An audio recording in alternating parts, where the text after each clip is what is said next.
we also talk about that motor skill, there's also the proprioceptive piece of that, which that's our bigger muscles in our joints feeling movement. So how do you and I know we're giving somebody a hug as opposed to giving somebody a slap on the back? How do we know that we're jumping as opposed to tiptoeing, right? So our muscles are giving us information along with our other senses, but if we closed our eyes, you and I would know, hey, we're jumping, we're not tiptoeing. You and I have experience behind us. Kids sometimes don't have experience behind them, but at an early childhood education environment, when they're not babies or when they're kind of older toddlers, then you would feel they have a repertoire of experiences for that. Okay, just checking. Carrie Mayo's on now. Okay, so when we talk about that proprioceptive piece, those two areas of motor skills are what's so critical for positioning. As far as giving the body awareness of how it's moving in relation to others, what are those cause and effects, and how do we kind of keep those cause and effects positive through learning, through problem solving. And that's done throughout the day, throughout your day, our day, we kind of get a lot of information in, but especially for a child who's going through the routines of the day, their body is doing a lot of learning that it doesn't even know it's doing. And that's why you guys do those routines that you do, where you do circle time, and you do free play, and you do centers, and you do outside play. The reason is because it not only regulates us, just like you and I, what did we do this morning to kind of get ready for the day? I actually put a bra on, so that was good. So that kind of got me ready for the day even a little bit more. So there's certain things that we do to ready us for the day ahead of us. And also the day that we're focused. So if we had to have a really crappy day, then you might be the one that wants to go for a run when you get home, or you want to have a drink, or you want to do something to kind of accommodate what those experiences were. So we try to help kids regulate through their sense of motion. I already went over their movement as it relates to others. That's more of the kinesthetic sense. It also allows them to explore their environment, problem solving. You know, did they take too big of a step off of the sliding board and they fell? What is their body learning from that? And this is for, I'm talking about like the typical children right now, because when we talk about and I hate to use that word typical, but when we talk about kids that have some delays in certain areas, their body might be misinterpreting some of these experiences, which makes our job even harder to actually consider positioning, which is often the kids that I see as a therapist. And if you guys are therapists, or you're seeing a child in your classroom that is having early intervention services or IU services, then we really want to consider this, because this is foundational as far as helping them get to that next level of development, whatever that be. Also, when we talk about movement, it gives a child behavioral expectations.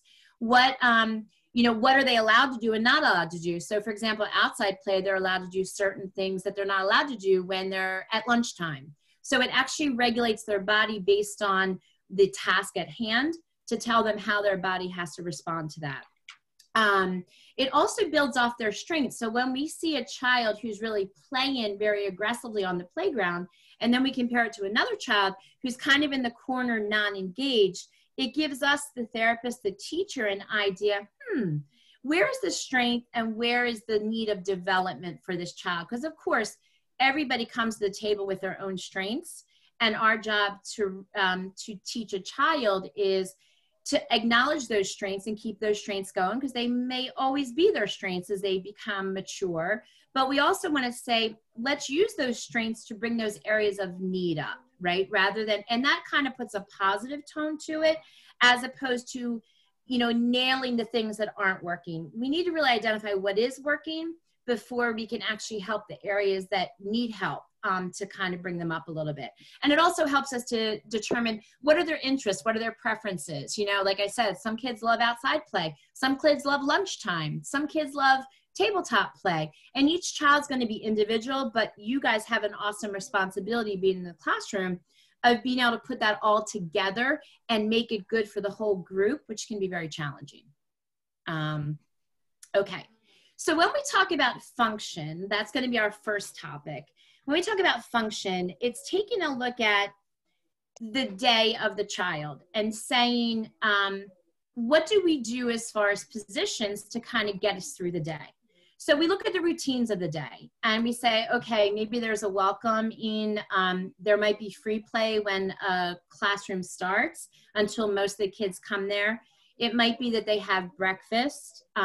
Maybe they don't. Maybe some kids are eating breakfast and other kids aren't. Maybe they're transitioning from another classroom into their, their typical classroom during the day. Then we do like a circle time. Then we do maybe a free play opportunity or centers. And then we might go outside. Then we might have snack, or then we might have lunch. Then we might, have more free play in the afternoon. So we take a look at all that and we say, okay, what are the routines of your classroom? What do they look like? And let's just kind of think about, think of one child and say, okay, let me kind of just envision that child going through the day. And how does their position change throughout the day? So I think it's really important for us to first observe what we're trying to look at before we can kind of say, oh, use these strategies. So it's very multidimensional. We also want, as far as function, not only for the routines to go smoothly, because the day that doesn't go smoothly for a teacher, then we know it's probably not going smoothly for the kids either, right? So we'd say the routines have to kind of have some fluidness to them, and some might be better than others, or a new idea might be a really hit and the other ones are not as good. And then you learn through that as you kind of are running that classroom. We also want learning to take place. So developmentally, what are those learning opportunities we're trying to hit home with these kids? And do we have themes going? Do we have fine motor stuff going? Do we have gross motor stuff going? Do we have like learning your letters and your colors and shapes and all that? What is kind of the theme behind that? And we want kids to be empowered to learn to their potential, which is our goal. Then we want to make sure that you as the teachers have some cohesion, because the worst thing is you go into a classroom and it's chaotic, right? It's chaotic not only for you, but if therapists are coming into your classroom, we can also feel that chaos too. And then it's our job as therapists to say, how can we help with this chaos? And positioning might be a way to do that. Okay, so let's take a look at function of what the day looks like. So like I said, we have that circle time group learning situation happen. A lot of times it's in a sitting position. So you have some kids in the left upper picture, some kids that are doing like that little cross sitting, some kids are doing a long sitting, and some kids are doing like the little boy in blue. He's kind of doing a combination where there's a little bit movement happening there. So you can have a lot of things happening, but the main theme is we're sitting during that time and we're sitting on the floor. Now you might have some kids, you need to sit them on a seat. But those are accommodations that we're making. So circle time is pretty much of a sitting, other than if it's a movement based or you're taking turns coming up to the board, those kids might be standing. Then we have tabletop play. Again, it's sitting, but it's typically sitting in a chair, which can be a challenge for some kids. They might fall out of a chair. So how do we help them do that? So we have to consider, it's kind of intensifying that sitting by narrowing their base of support. So basically, I'm giving them like a little bit less stability to sit than if they're sitting on a big floor where they can kind of lean back, they can have their legs out, they have a lot of capabilities. If kids have their legs out, in a chair, some of them might fall over because they just don't have that balance, right? Or they might be too short for the chair, which affects their function during those tabletop activities. Then we have mealtime where we're sitting at the table, but we're also kind of sharing that same activity that we're doing. And in addition to sitting at the mealtime, we're asking them to be social. So we're asking you to talk, we're asking you to eat, so we're asking you to multitask, right? Which is also an up the ante kind of thing. Then we have quiet time, which could be like your center of book reading. It could be when you guys are doing nap time. And sometimes those positions might be laying on your back, laying in a cushy chair, kind of doing like the leaning back, like we're watching a movie, right? So it's kind of a little bit more relaxed than those learning opportunities.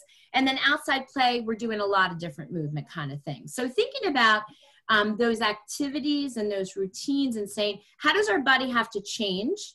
And sometimes it's hard for kids' bodies to change. And then we have to think of, well, how are we going to help them out? But first we have to identify that there's so many things that we do during the day that we don't even think about. Whereas you, the teacher, might be doing a lot of standing during the day. You might be sitting on the floor, but a lot of times maybe you're sitting a little bit above kids. So you're like in a small chair that you're doing reading or you're doing activities. So your position changed throughout the day. but we're actually requiring kids' bodies to change a lot during the day. So for example, during outside play on the recess yard, you guys might not be running around like the kids are. You're kind of manning the, you know, you're supervising what's going on. If anybody has any questions, feel free to raise your hand. I can't see everybody. I can only see like 4 people. You can write it in the chat as well. Okay, and all right. I'll monitor your chat. And you can write to Ellen on the chat if there's questions at the end, and she could stream those questions. Okay. All right. So function, we went through that. So let's talk about focus, which we've kind of highlighted a little bit. So when we talk about focus of children, we'd say our job as teachers, therapists, if we have a group going, is that we want to tap into the majority of the kids, the group as a whole, what's going to work for the group as a whole. And then we need to individualize it for kids that maybe are falling on the one end of that whole or the other end of the whole. All right. So the majority is really important. Also, each child's really important. So we have to really be able to address the high energy kids and the low energy kids, right? Because you have a host of those kids within a typical, I don't like to use that word, but in a developmentally on target group of kids, you'll have those high energy kids and those low energy kids, and you'll have the kids that are somewhere in the middle, which is kind of what a group is. So we have to say with our adultness is we have to have those good observation skills to say, what are those kids that are at the high energy or low energy for each specific task? So I can have a child that's very high energy for tabletop activities, but very low energy for going outside on the playground, maybe because their gross motor skills are not as strong, right? So high energy and low energy doesn't need to be overall the whole day. It could be based on the activity at hand. We also want to think about focus during the day for kids is also our position in relation to them. So for example, if you have a child who's really not behaving the way we want them to behave, and we're above them and looking down on them, we're not on the same level as them. So a lot of times what we'd recommend, if we want to give that child the best of that visual input along with our calming input, we want to be down looking at them in the face so that we can be on their level, giving them specific directives as to what we want to happen and have a positive twist to that. So we want to think about our adult position and where we are in that. Or if we're trying to show a child an activity and we'd say, look here at what I'm doing, and our face is over here, you're given missed signals about where this child's supposed to look. So a child who's kind of not keeping up to speed with the classroom, they're going to be even more confused because you have them looking here and then you have them looking at your face. So they're doing 2 things into one. If we can have that activity, for example, right near our face, and we're showing them what it looks like and supporting language development with that and supporting focus with that, then we're making their job not be as hard. Some kids can do the multi thing, but the kids that maybe are struggling can't do that. So you're going to lose that majority of those kids if we're not doing what's good for everybody, right? So thinking about the adult position, likewise, when we're reading a story, what you guys will typically do, and that I've seen, is that you'll sit down on a low chair for them. So you're closer to them and the book is in front of you so they can see you, they can see your language, they can understand what you're asking them, and then they can follow through with being engaged. If I have, and I've been to different daycares, if sometimes I go to different daycares and a teacher's holding the book out here and they're reading and they're turning the page and the kids can't see the page, then we're going to have kids not engaged. So thinking about what we're doing with our object that we have, where our body is and where the kids are, is like an awesome responsibility. That's 3 things that you're doing in one. And then the other thing we want to think about is the other factors. What are the other distractions in the environment? I was in a daycare before Corona, and one of my kids that I was seeing for therapy doing phenomenal. We had him sitting on a stool during circle time. He was engaged. His hips were engaged. Great stuff. But guess what? During circle time, there was a classroom outside of the window that was screaming as they were playing tag. Well, there's no way I'm going to get a child that's really struggling with language to actually be watching what the teacher is doing when there's that distraction going on. So then what we decided to do is we decided to say, let's put that child back to that window so that his focus when he looks at the teacher is not also capturing that window.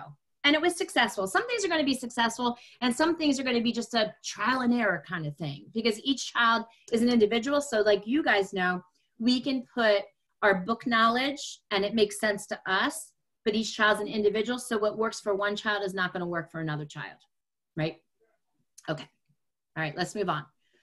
So when we talk about focus, let's think about all of the positions that we take that help us with focus. So we can have belly play, which we call prone play, right? So let's say you guys are doing, I don't know, you're doing something silly together and they're watching Bubbles and you guys have all the kids get on their belly or they're pretending to sleep, you know, with a song. That belly play is giving them a lot of information about their body because as we're on the floor, a big part of our body is actually attaching ourselves to a surface. So it's giving our awareness of our body and where it's at.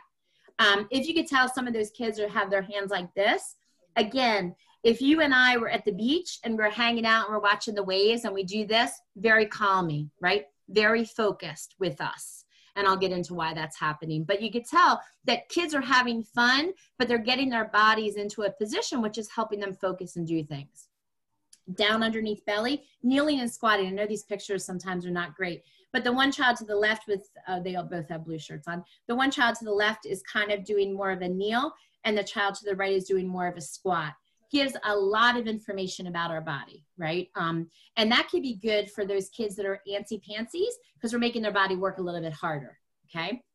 Up at the two tops, there's static sitting and dynamic sitting. So static sitting is when we're in one position. So if we're reading a book and we have maybe a little bit of movement, but movement isn't the big thing that we're focused on there. As opposed to the picture to the right where we're on something that's moving. So we're on a rocking horse. We're on like it's almost like a disc where it kind of has a movement to it. We're on a wedge. We're on a pillow. That's more dynamic sitting. That engages the core a little bit more, right? So that's a good focus thing also. If you also take a look, go back to the static sitting, the child who's doing the cross sitting, in that tight sitting position, gives a lot of input also, as opposed to the long sitting, right? The long sitting, we can kind of do do-do-do-do, where we're kind of like watching a movie. But when we're up in we're not going to call it Indian sitting anymore, but we're calling it a cross sitting, cross-leg sitting, our hips are kind of really pushed forward. And that's what we call like an anterior tilt. And that's a very focused position. What you'll often see with static sitting is when kids are in circle time like that boy is, they'll kind of go back into a slump position sometimes. And then when they want to go answer a question, they'll kind of come up and they'll kind of come forward where their hip is kind of moving forward and their hand goes up. So that kind of that rolling off of that pelvis is a big key. That rolling off of their pelvis is a really good focus point, right? So when we're kind of tilted forward like a soldier, very engaged. When we play, we have to be very engaged in a forward position. When we're kind of just taking life in, we can be what we call in a slumped position, I guess you could say. And that's kind of like a chill out mode. And what we want to see kids do is be able to move from one to the other. And we call that fluidness. We like to see that because sometimes we're engaged. Like right now, I'm engaged, but there might be time when I get off the phone with you, I'm be like, oh my gosh, I'm thankful that's over. So you'd say there are positions that we take and that gives us our body a lot of information. Likewise with the belly play on the back plate, and we don't think about this very much, but we can do a lot of learning on the back too. I sometimes might do book reading on the back, right? Where we're holding the book up because I'm working on some shoulder strength kind of stuff. I want to get more input to this child because they're just a move and shaking kind of kid. And I want to do what I call ground them a little bit more. I want to give their body more feedback. And when like that guy is sleeping, Why? Because it's a chill out zone, right? Our body is getting that deep pressure on that surface. A lot of times when kids are starting to walk, they don't like to be on their backs anymore because we like our world to be upright. But it's really important sometimes to go back to those basics. And you do that. I mean, you do that for nap time, right? Kids, they'll sleep on their mat, and a lot of them are on their back. Some are still on their belly, but a lot of them are on their back. And why can they fall asleep? Because it's calming, right? So we also want to think about that throughout the day, that might just be another position to get in. And the other one is standing, which, you know, that doesn't take much information at all with that. We do a lot of standing in line to go places, and we say that's sometimes when you'll see the antsy-pantsy kids where they just can't keep in one position. And it could be that their body's just not getting enough information like it would if I'm sitting on the floor, if I'm laying on the floor, if I'm on a dynamic seat, or if I'm kneeling or squatting. Their body's just not getting as much information. So guess what? They seek that information through other ways. I'm just kind of trying to keep true to my time, which I know. Okay, focus. Let's kind of go through this. And I edged on this just a little bit. The two areas that are really important for focus, in addition to the head, but we don't like to use the head that much because we really want to be kind of experienced with kind of giving input to the head just because it's our neck and that kind of stuff. So I'm going to focus on the two areas of the pelvis and the shoulders. All right. So with the pelvis, we want to think about that's a big key for focus, for calming. So you and I, if we won $1 million and somebody came to our house and said, we won $1 million, what would you do? Right? You would jump up and down maybe, right? Because it's like, oh my gosh, I can't believe it. Like, how do you contain yourself so that you don't jump all over the person that's giving you that money, right? We might jump up and down. We might automatically give more input to our pelvis because we're just so overly excited and don't know what to do with it. All right. So we want to think about that when we're positioning kids, that the pelvis, either in the information that you give that child by my hands on that child, or what the child does with their pelvis or their core, both of them are going to help with focus. So for example, let's say I have a child who is all over the place and I can't really get focus out of him behaviorally. He might be biting kids. He might be hitting kids. He might be trying to get attention from teachers, and they're maybe addressing the behaviors, and it's just spurring this to happen from day to day, and it gets worse and worse, and incident reports are happening the whole bit. So I would kind of kick back to the teacher and say, okay, what are you doing before? What are you doing during? And what are you doing after? So we can behaviorally try to get a glimpse of what you, the teacher, or you, the therapist, is doing, or what the activity was that's spurring this kid to kind of go from 0 to 100, or maybe they're going to 100 5 times a day. So I want to understand that, because it might be that I need to give you more input during the day, and maybe I'm going to give you that more input through your pelvis. So it could be as simple as, like I said, with my child who was looking out the window, it could be that during the day, so I can get you into an engaged position, I might just have you straddle a stool, a footstool. I might have you sit flat to a footstool, because then you can't lean back on me, you're engaged, but you're also engaging that core a little bit. And if you engage the core and you're giving it some deep pressure input by making that surface unstable, then I'm helping you to focus a little bit, but I'm not telling you to focus. I'm using my observations of what you do to say, maybe that's what your body needed, is it needed more input, right? So I can see that in a dynamic situation. So it could be, I'm going to have you sit on a therapy ball. I'm going to have you sit on a kickball. I'm going to have you sit on the edge of my knee, so that I'm not going to support you, but you're going to be a little weebles wobble. Not to the point that you fall off. I still want to pay attention to what's going on as far as the circle time, because that's my goal. I'm going to get out of my therapy mind if I'm in a classroom, and I'm going to say, my job here is to help you, the teacher, go through with what is helping the majority of the kids, right? So I want to be like low profile with being able to offer my suggestions during those times, but I might try something, and maybe it might be in the back of that group, so that I'm not distracting all the other kids, because again, MonkeySee MonkeyDo, if I have something, all the other kids are going to want it. So I'm going to have to just figure out with the teacher, what's that low profile look like, because maybe that's a strategy that we can use, but we won't know if we can use it if we don't see success with it, right? So I don't want to give an idea. I'm not, and a lot of us therapists are, well, I can't speak for everybody, but I'm not that I have all the answers. So I'm not going to say, I want you to have this child sit on a stool and let me know next week what happens. No, I'm going to be trying that first and just say, is there going to be any credence to this? Because maybe that child needs less stability or more stability because I'm making them work too hard or they're working too little. But I'll only be able to notice that if I kind of present that activity. So pelvis, positioning is really important. Dynamic, like I talked about, on my knee, on the stool, sitting, right, in that Indian sit, kneeling, jumping, climbing, all engage that pelvis, all right? So those activities do, it's just a matter of how we use it to help with that focus. Shoulders, like my picture, girls? I couldn't find anything else. But again, the area is the shoulders, right? So I wanted to kind of highlight the areas of why is it important to engage those shoulders. That's another calming strategy. So again, if I have a child who I'm trying to get focused to, it might be that I need to get down on the floor so that I'm eye level with them. And I'm going to actually give some flat hands to the top of their shoulders to give a little bit of downward pressure to allow them to kind of decompress. Maybe they're kind of in a, tizzy about what happened. And I want to say, let me help you. I'm not going to give you any verbal and tell you to stop and that whole bit. I'm going to give your body what it might need. It might be like you and I, if we had a really bad day and we are coming home and, we don't want our husband or our spouses or whoever or our kids tickling us. We're like, you know what?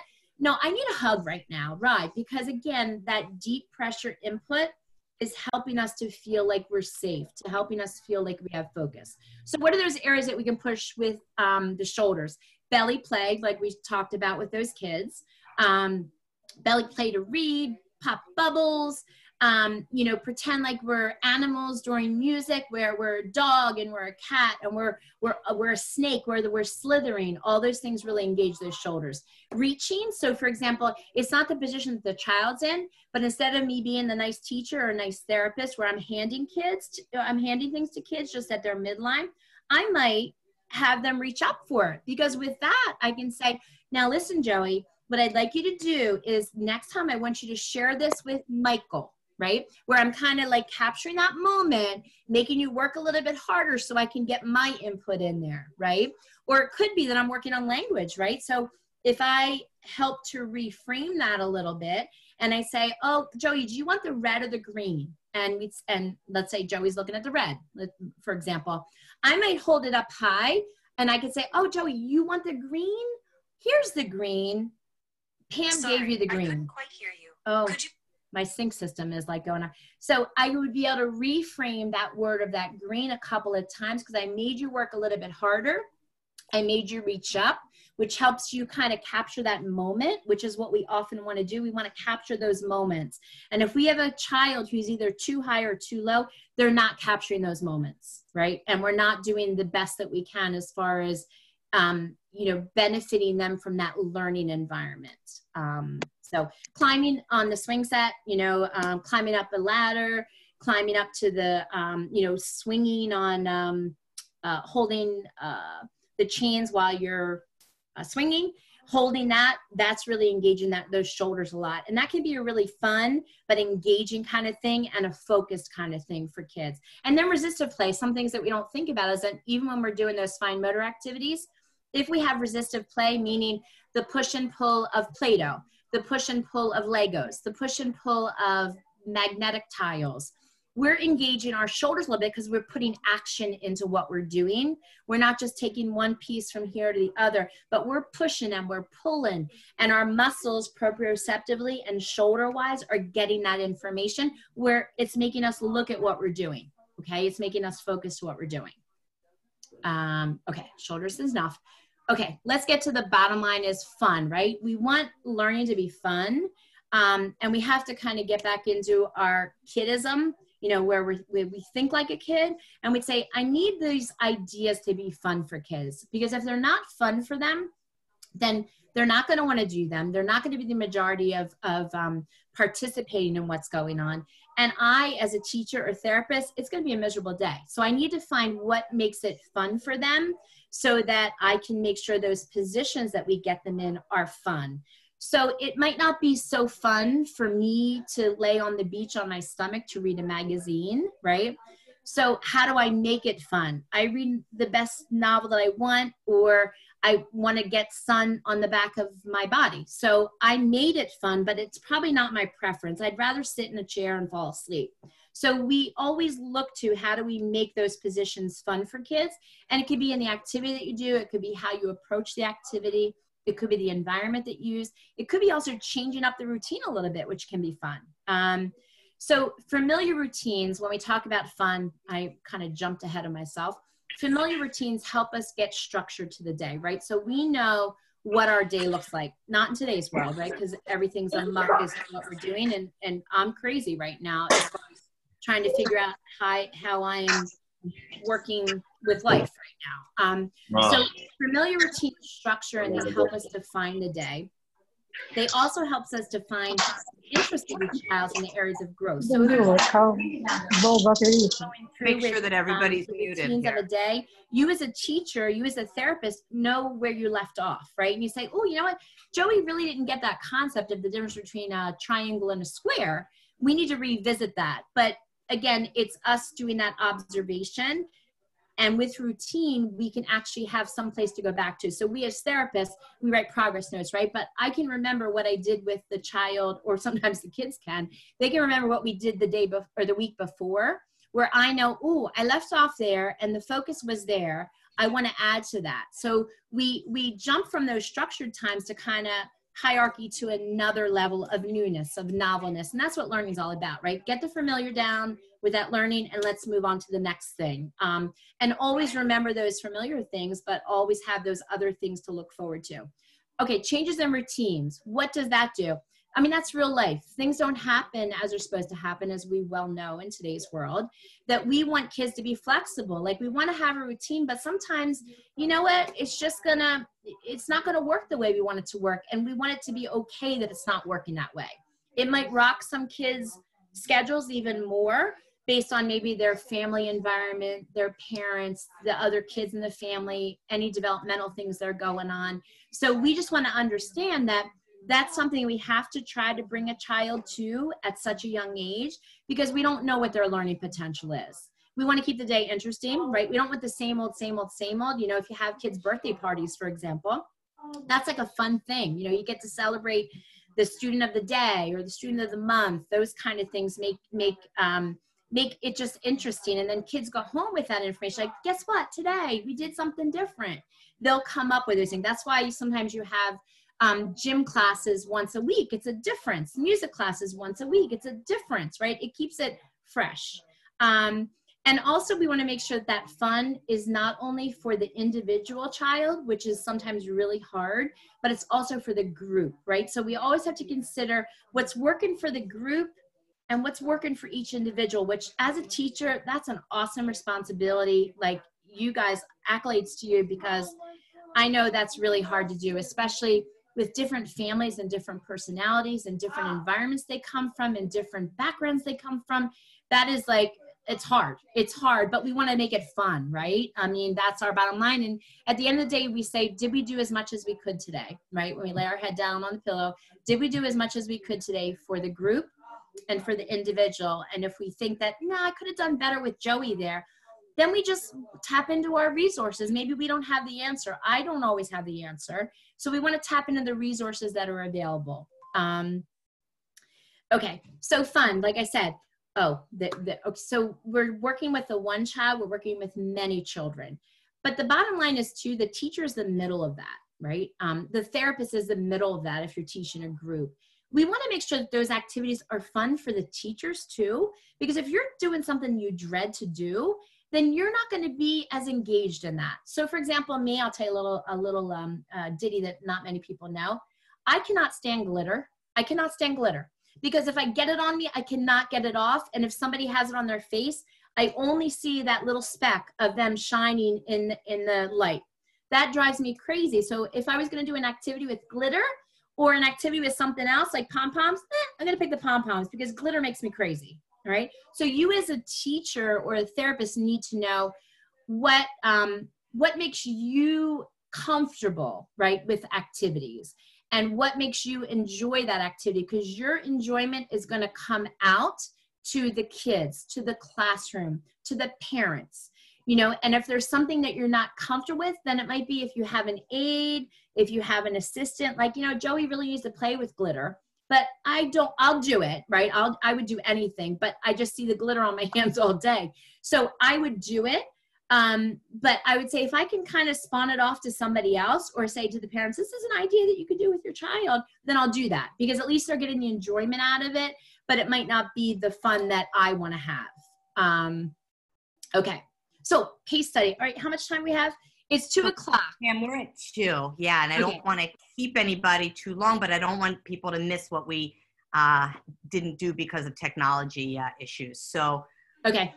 So just continue. And if you need to leave, I'm going to thank you in advance because this has been wonderful, but I hope you'll stick around because she's got some really good case studies.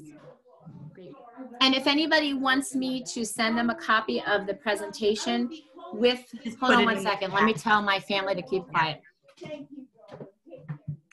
Meanwhile, while I have everybody still here, tomorrow from 11:30 to 12:30, we have our first virtual coffee and conversation just for teachers. So I did send the link out to you for that, and I hope you'll join. It's just conversation and, you know, good supporting of each other and helping each other out during these crazy times. All right, Pam, you're back on. Great. Okay. So if somebody can't stay, no big deal. I can also send you, or Ellen can send you the PowerPoint presentation. And if you wanted me to go over the case studies with you, I can do that on an individual basis or whatever to make it worth your while. Okay. So let's take a look at case study number 1. That's our high energy kid. That's the kid that's kind of into everything, right? So the picture to the left, we're standing to go someplace. That's the 2 kids that are kind of picking at each other. They're pushing at each other. You can see the little girl behind is like, oh, please just stop, you know, and kind of, you know, they're having fun with that. So they don't understand that that's not fun to do, and they're building off of each other. So it's a kid that maybe is in constant motion. In the second picture, we have a little boy in the back who's kind of, you know, exploring what's going on, but the child in the front, man, you could tell that little boy has, like, you know, a little look in his eye, like, I am ready to move and I am ready to play. He might be a great model for the child behind, because that might be a little bit more of a subtle child. But again, I'm not looking at these pictures saying that this is what I see. It just might be what I see, if we wanted to kind of play into a picture. Then the picture to the right, we have an activity there where the kid's like super into jumping from one place to the other. And I think it's kind of jumping to, I think it's an activity where they're picking out their snack, you know, and that child or a couple of the classmates are actually jumping as the movement thing before they sit for snack time. So when we take a look at the high energy kid, what do we have to take into consideration? We have to take into, I'm going to go back for a sec. We have to take into consideration, kids don't like to be bad. Kids don't like to get in trouble. Kids don't like to be mean to other kids. For some reason, it's a feel good, right? So we have to kind of get it out of our system and say, why is it a feel good? Is it a feel good because of some behavioral stuff that's not my level of expertise?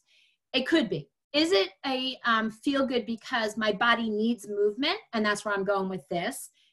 It might be. So if it is, why don't I help that child to be able to focus during the times that they need to focus by giving their body what it needs during the times that I can give it to them through the routines of the day, and make that be age appropriate, right? So if you'd say the picture of the kids standing in line, it's not appropriate at that time to be kind of hitting each other, grabbing each other. So I might give another opportunity for those 2 kids to do something different during the gross motor time where their body's really getting input to their shoulders and their hips. I might want them at that point, maybe they can help the teacher carry some things for deep pressure input. If they're carrying something heavy or they're carrying a backpack out to the playground, they're getting input to their hips and their shoulders again, right? So it's based on dynamics of the body. But again, it's very individual. So what might work for one child as far as carrying a backpack, not going to work for another child.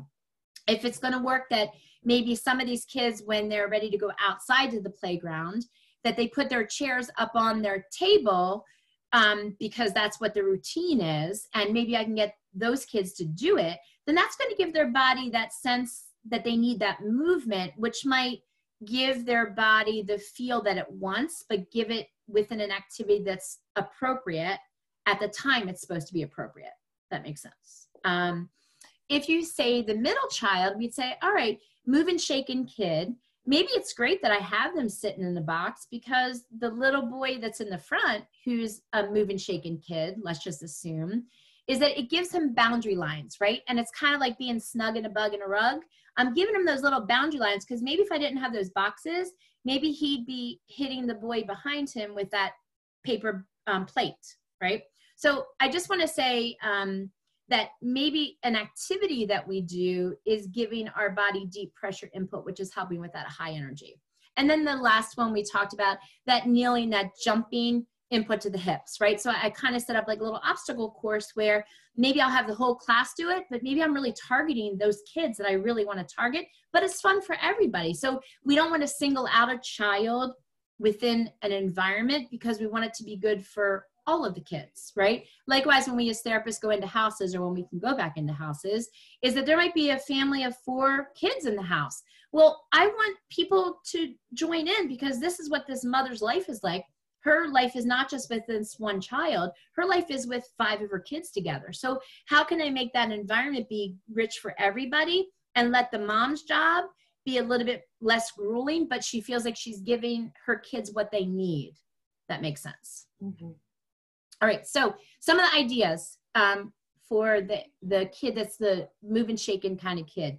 Maybe it's changing the position. They're in a kneeling position, the boy to the left. He's pushing something, input to the shoulders. Maybe it could be the boy who has the backpack on his back like we talked about. Maybe it could be the kids that are in that dynamic sitting position. They're on the discs, they're on the horses, where it's giving them that sense of movement, but it's also engaging their core. Maybe it's the circle time of the teacher that's sitting on the chair, where we have the crossed legs sitting, where the kids are engaged forward. If you see that boy that is to the right, he's that pitched forward and his arms are kind of resting on his legs, input to the shoulders, input to the hips. We can also think about the fine motor of it when it comes to fine motor activities. Resistance. Crayons are much more resistive than markers are. So we want to consider that maybe the modality that we're having the kids do things with can add some deep pressure input, can add some more input to their body, where we're going to give their seeking of that information within an activity that is appropriate for the time. It could be that we want to, instead of drawing on a tabletop surface, it could be that we're going to move that surface to a vertical surface, where they're going to be reaching and they're going to be pasting, they're going to be coloring on a vertical surface, which then again engages more of their shoulder. So thinking about those things. All right, we just talked about that. Case study 2, easily off task. So we're supposed to be doing one thing and we're doing another. So maybe the classroom right now is transitioning to a circle time, and this child is still playing Play-Doh and still drinking his drink from his snack, where maybe this child's like one step behind everybody. I can get him to do things, it's just I can't get him to do it when I want him to do it.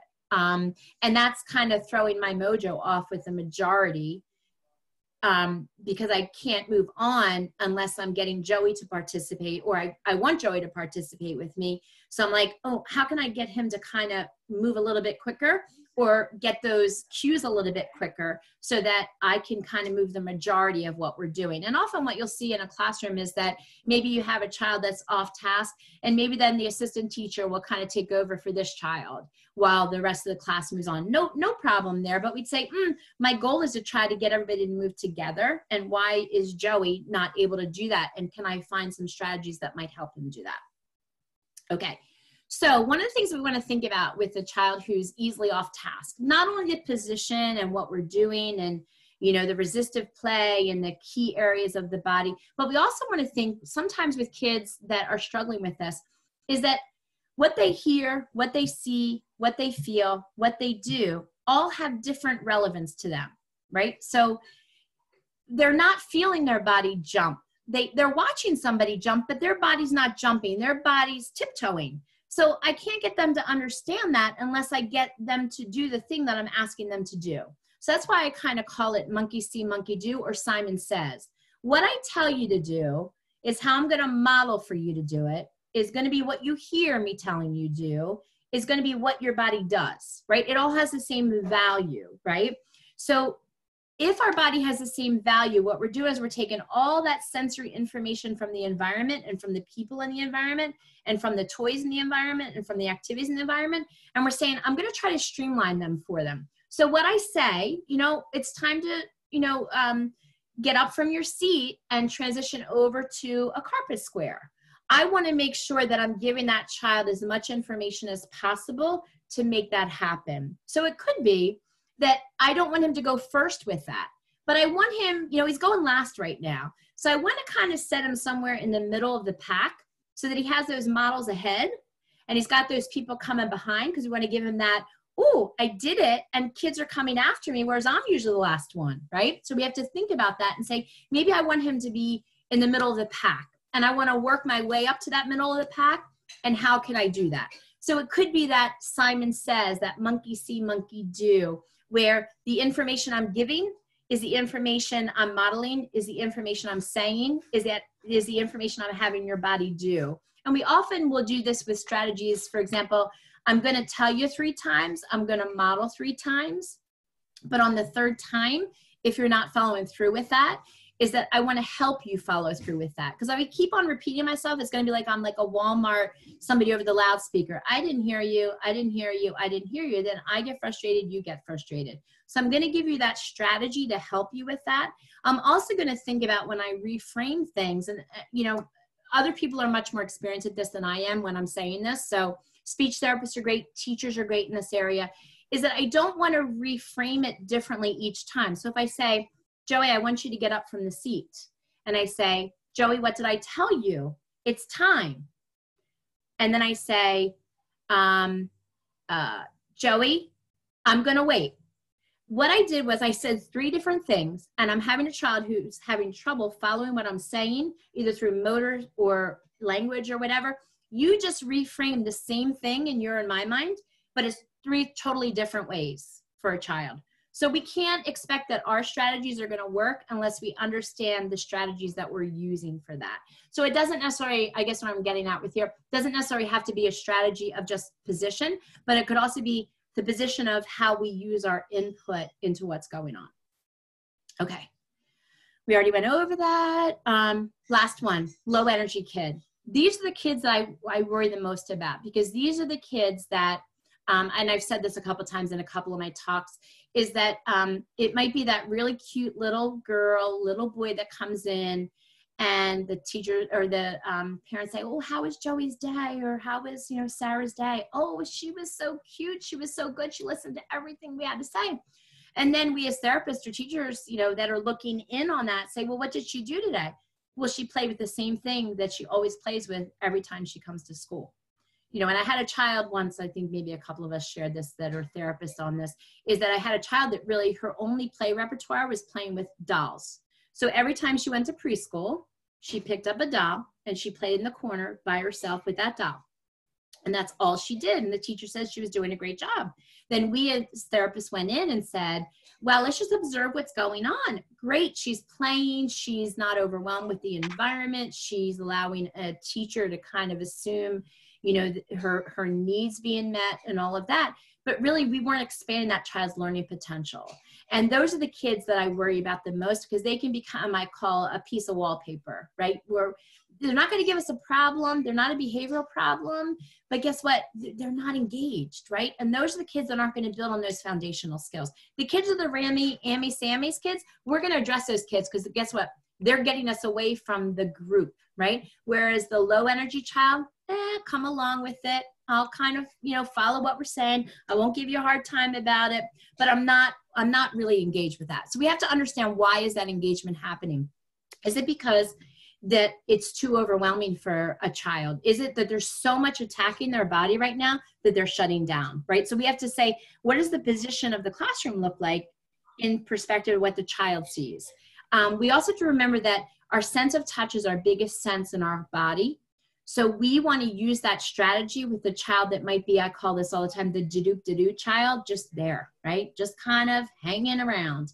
I might want to intensify that tactile input for that child, because then it's going to rev the child up. So I need to find strategies that rev that child up. So it could be, the strategy might be dynamic sitting, right? Movement. Let's get it going. Let's not get you in a static position. Let's constantly change what you're doing, because with that, your body's going to be getting more information that right now it's not getting enough, or you're eliminating because it's too much. So I have to understand, is it because it's way overwhelming, or it's not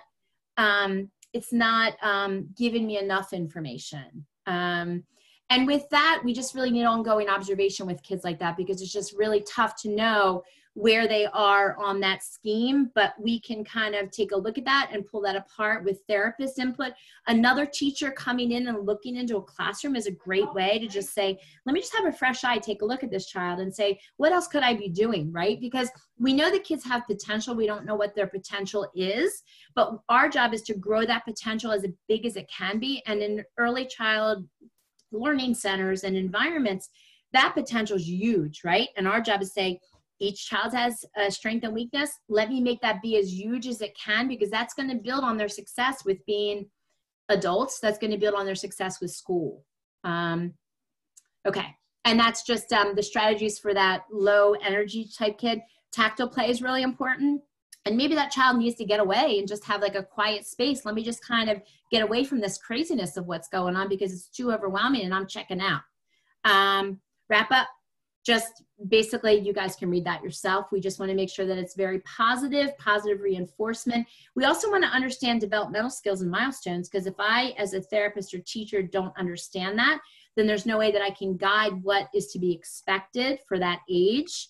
And how can I get kids to get up to that level? Or am I really requiring them to do too many things? You know, I sometimes go into daycares and it's like, well, kids, you know, sometimes kids at 2 don't need how to read their name. I'm just kind of intensifying that. But there's certain things that we say, wow, that's not a real important skill right now. Let's work on that skill. Because again, we want kids to be ready for kindergarten, but we'd say that there's some skills that maybe we're just jumping too ahead of the curve. And guess what? That's going to get me frustrated as an adult. That's going to get you frustrated as a kid. And I'm not going to have that majority to teach. We also want to think about collaborating with the team, like I said, involving parents, involving teachers, involving therapists, understanding, am I trying to calm their body or am I trying to alert their body? Am I trying to put them in a dynamic sitting or a static position?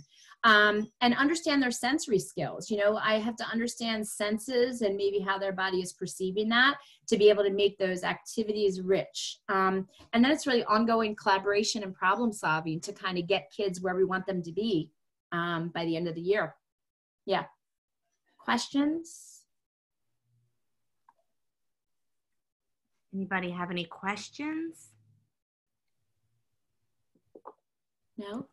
Wow, Pam, that's all I can say. You really covered a lot of territory, and it made me, I put it in the chat, it reminded me of being in the classroom. Your case studies were just so relevant. You could actually like picture so-and-so here and, you know, just in the positions that need to be addressed. And I think it served as a really good reminder. It makes me want to get back in the classroom quickly. So Not too quickly. Not too quickly.